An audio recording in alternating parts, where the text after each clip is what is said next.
Alright, this is Hinton again. One thing, uh, one thing I need to start with is that, I am I'm a person that probably doesn't pay that close attention to syllabi, so I forgot that, we are not going in order with Ramachandran's book. We are actually going out of order, so I went ahead and woke up this morning and read chapter 4. So I will give my response on that right now. I remember last night I did the one on chapter 2, and I found that very interesting, as well as I did for chapter 4. How he's talking about the mirror neurons and how our sympathy can come from, how we feel sympathy to people when they actually feel pain and stuff like that. But something that is within us is the sensory neurons that are in, let's say, if we're watching someone get tortured or something, we feel sympathy for them, but we don't actually feel their pain.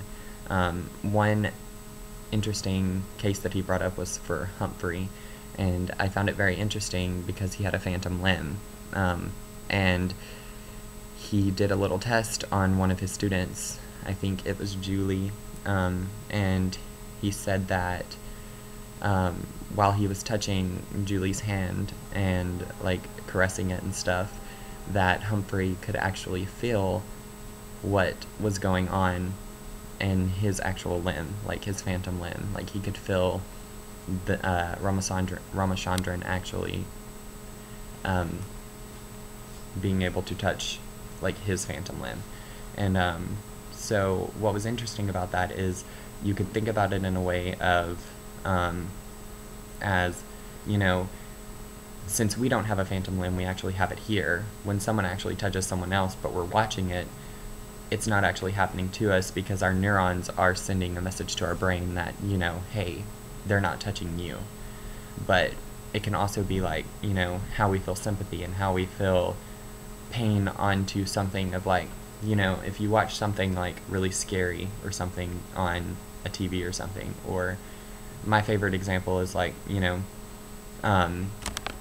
a guy, gets kicked in the region that really isn't supposed to be kicked, but if like another guy sees that, it fires a response that we are actually like, we could feel their pain for just a split second, but those neurons pick up that it wasn't actually us that got hit, so we don't actually feel pain for it, we just feel sympathetic towards that person that it happened to. And so how all of this kind of, and the mirror neurons that he's been talking about, and how, this idea of theory of mind and stuff that he was speaking about in chapter 4 was just very interesting. And I thought this chapter was interesting as well, but it was a little more, it wasn't as interesting as the other chapters have been.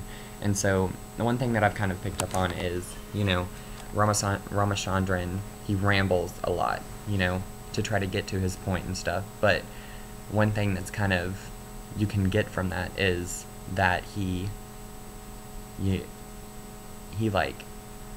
rambles on, but he gets to his point. And like, it's very interesting to see that, you can question almost anything, and then you can actually find an answer to it by the hard work and everything, kind of like he presumes here. And so chapter 4 was a really good chapter. It was a little long, and I think it wasn't as interesting as the other ones, but some of the topics and some of the things that he introduced in chapter 4 was very interesting, and I hope to discuss it further on.